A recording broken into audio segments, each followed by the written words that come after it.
Football.fr, fournisseur officiel de football.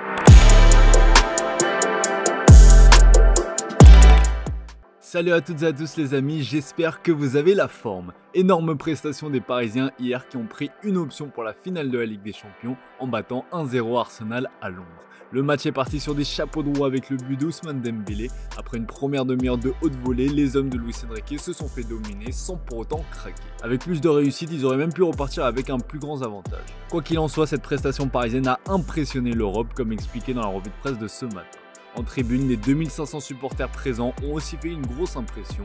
Comme c'est souvent le cas lors des déplacements, ces derniers ont bluffé les supporters adverses en chantant du début jusqu'à la fin de la rencontre et même avant. Tout le contraire du public de l'Emirates Stadium qui n'a pas joué son rôle de 12e.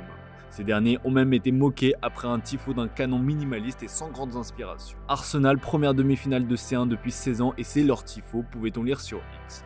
Beaucoup voulaient produire une banderole mémorable, mais au lieu de cela, le club en a fourni une si décevante qu'elle semblait avoir été produite à la dernière minute par une imprimerie, écrit le Télégraphe.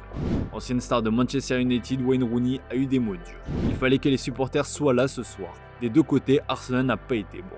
Les joueurs ont besoin d'aide. J'ai trouvé que les supporters présents contre Madrid étaient les meilleurs que j'ai jamais entendus. Ils ont donné une énorme quantité d'énergie, mais ce soir, il ne leur a pas donné la même énergie. Cela peut faire la différence. Les supporters ont été très nombreux et je ne les blâme pas, mais s'ils avaient apporté la même énergie qu'à Madrid, ils auraient pu faire la différence, a-t-il déclaré sur Prime. Bref, la soirée a été quasi parfaite pour le Paris Saint-Germain jusqu'à la sortie sur blessure d'Ousmane Dembélé. Pour le moment, on n'en sait pas plus sur la nature de sa blessure. Si Luis Enrique a semé le doute, l'intéressé lui se veut plus rassurant. En tout cas, Dembouz a impressionné. Le Français n'avait pas marqué depuis 5 matchs, il a retrouvé le chemin défilé au meilleur des moments. Une performance impressionnante que Kylian Mbappé a particulièrement appréciée. Sur Insta, Mbappé a commenté le dernier post de son compatriote. Un emoji moustique en référence à Mosquito, son surnom lorsqu'il évoluait au Barça, et un emoji cœur pour lui témoigner de son affection. De Mbappé, on en parle aujourd'hui par rapport à son statut d'actionnaire majoritaire du Stade Malherbe de Caen. Relégué en national, le club normand vit des heures sombres. La mère de Mbappé, Faiza Lamari, a pris la parole ce mardi soir sur Ici Normandie pour réaffirmer que Coalition Capitale va rester en place et que la saison suivante était déjà en préparation. Elle a aussi évoqué les moments de tension avant avoir dit à son fils qu'il fallait partir. J'ai eu de la colère à certains moments de la saison parce qu'effectivement, quand on s'attaque gratuitement au président, quand on s'attaque gratuitement à ma personne, on oublie juste de dire pourquoi est-ce qu'on est venu et que c'est notre argent personnel. Je me souviens d'avoir dit à Kylian humblement qu'on ne nous méritait pas et qu'il fallait savoir partir quand on n'était pas désiré. Il n'a pas voulu et m'a convaincu du contraire. Et aujourd'hui ce serait malhonnête de partir car justement on est aussi venu là pour ces valeurs-là, a-t-elle expliqué. Comme c'était attendu, DAZN a confirmé son départ en fin de saison. La chaîne britannique a accepté de payer une indemnité de 100 millions d'euros pour mettre fin de façon anticipée à son partenariat avec la LFP. Après un interminable feuilleton des droits TV, la saison dernière, DAZN avait récupéré les droits de diffusion de la Ligue 1. Et au terme d'une année riche en rebondissements, en conflits et en mauvaise gestion, la chaîne britannique ne diffusera pas le championnat de France la saison prochaine. Selon les infos de l'équipe, les deux parties se sont entendues sur l'arrêt du contrat en fin de saison et cela sera présenté officiellement au conseil d'administration de la Ligue ce vendredi 2 mai. En effet, la LFP semble vouloir gérer sa propre chaîne et elle cherche un partenaire. Et DAZN est très intéressé par cette idée. Venir en France, perdre de l'argent et arrêter au bout d'un an ne fait pas beaucoup de sens. Nous sommes convaincus que l'on peut apporter à la Ligue, dans le cadre de ce projet de chaîne, une grosse valeur ajoutée. Laisser les clubs dans l'inconnu avec un projet de chaîne qui n'a pas encore le début de quelque chose de concret, nous sommes prêts à investir une centaine de millions d'euros pour cette chaîne, a annoncé DAZN.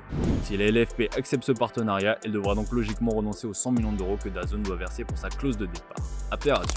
Gros changement au RC Lens, si Puma équipe le club nordiste depuis 2021, la marque allemande vit ses derniers mois dans l'art. Selon nos infos, les 100 et or vont rejoindre Adidas. La marque aux 3 bandes équipera dès l'entame de la saison 2026-2027 les maillots domicile, extérieur et third du club champion de France 1998. Il s'agit d'un deal historique pour Lens qui intégrera dès 2026 le top 5 des plus gros contrats d'équipementier maillot de Ligue 1. Pour rappel, le RC Lens a porté la marque allemande à 2 reprises par le passé, de 1975 à 1994 et de 2011 à 2014.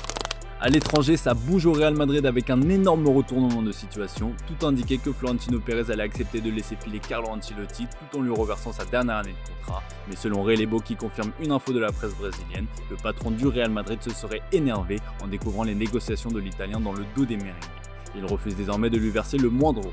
Et ça, l'Italien n'est pas disposé à accepter. Résultat, Ancelotti pourrait finalement être l'entraîneur du club de la capitale espagnole pour le mondial des clubs qui démarrera à la mi-mai. Selon El Chiringuito, si le Real Madrid remporte la Liga, Carlo Ancelotti pourrait même rester jusqu'en 2026. On rappelle que le Real a 4 points de retard sur le Barça avant le Classico du 11 mai prochain. Bon, quid de Xabi Alonso dans tout ça? Eh bien l'Espagnol attend sagement de connaître le dénouement de ce feuilleton interminable. De son côté, le Bayer Leverkusen a lancé un casting XXL pour le remplacer. En Allemagne, Kicker affirme que le nom d'Erik ten Hag est sur la liste. Il est libre depuis son départ de Manchester United. Sky Germany assure que la formation germanique s'est énormément renseignée sur le Hollandais. L'Espagnol Imanol Alguacil est aussi dans le viseur. Après avoir fait toute sa carrière de coach à la Real Sociedad, le Basque a annoncé qu'il quitterait ses fonctions à la fin de saison. Toujours au rayon des entraîneurs libres, Kicker affirme qu'un autre Espagnol est courtisé, il s'agit de Xavi. Légende des Blaugrana, l'ancien milieu de terrain n'a toujours pas retrouvé de club depuis son départ du Barça. Enfin, Sportbild cite 3 autres noms de techniciens sous contrat. Le premier est Francesco Farioli, l'ancien coach de Nice et à la tête de l'Ajax Amsterdam et se retrouve en tête du classement de l'Eredivisie. Le deuxième est bien connu en Allemagne puisqu'il s'agit de Martin Demichelis, l'Argentin est aujourd'hui à la tête du CF Monterrey Mexique. Enfin, le troisième larron cité est Sandro Wagner, sous contrat avec la fédération allemande. Des informations qui indiquent que le départ de Xabi Alonso est proche. En tout cas, c'est ce qu'on espère au Real. En attendant, le club madrilène doit composer avec une nouvelle cascade de blessés. On a appris hier que Ferland Mendy allait être out pour le reste de la saison. Le latéral gauche a été victime d'une rupture du tendon du quadriceps droit et sera absent pendant 2 mois et demi. David Alaba sera lui aussi absent pour une durée similaire. L'Autrichien enchaîne les blessures avec cette déchirure du ménisque. Le Real va donc devoir bricoler en défense en plus de Rudiger qui s'est fait opérer du genou. De toute manière, l'Allemand n'aurait pas pu jouer puisqu'il a été suspendu 6 matchs après son pétage de câble en finale de Coupe du Roi. Lucas Vazquez a aussi été suspendu, il a pris 2 matchs. Des décisions qui font scandale en Espagne. La sanction de Lucas Vazquez est normale, celle de Rudiger est trop courte. Si on veut terminer avec la violence dans le foot mais qu'on applique les sanctions minimum, celui qui commet l'infraction gagne toujours. Il a voulu agresser un arbitre, si un supporter lance un projectile sur un arbitre, la sanction est bien plus grande. Donc elle doit aussi l'être pour un joueur qui donne l'exemple, a lancé l'ancien arbitre Eduardo Iturralde González sur la Cadena SER. Jude Bellingham a quant à lui été blanchi en se voyant retirer son carton rouge. Une décision incompréhensible pour le journal Sport qui s'indigne de l'attitude agressive de l'anglais sur la. Justement, au Barça, on prépare la demi-finale de Ligue des Champions ce soir face à l'Inter Milan. Il faudra un grand Lamine Yamal pour percer la défense milanaise. Le prodige espagnol s'est présenté en conférence d'avant-match hier et a répondu à la fameuse comparaison avec Lionel Messi. Bueno, no me comparo con él porque no me comparo con nadie, mucho menos con Messi. Entonces lo dejo a vosotros porque entre nosotros pensamos en mejorar cada día más nosotros mismos, en ser mejor que yo mismo al día siguiente.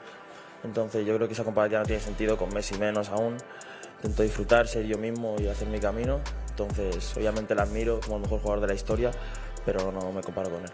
Eh bien ça tombe bien puisque selon l'ancien Barcelonais Rakitic, Yamal n'aurait pas été titulaire à l'époque où évoluait la MS. On avait la meilleure attaque de l'histoire avec Neymar, Suarez et Messi, a confié le Croate à Radio Marca. Une déclaration similaire à celle de Piqué qui avait déclaré que dans sa génération, Yamal n'aurait pas joué. Au gamin de prouver le contraire. Allez, comme d'hab les amis, on se quitte avec l'image du jour. Javier Pastore a marqué le PSG par sa classe et il reste un fervent supporter du club parisien. L'Argentin était présent en tribune hier, je vous laisse découvrir sa joie au moment du but de Dembélé. Allez, très bonne soirée à vous les amis, on se dit à demain pour un nouveau JT sur Foot Mercato.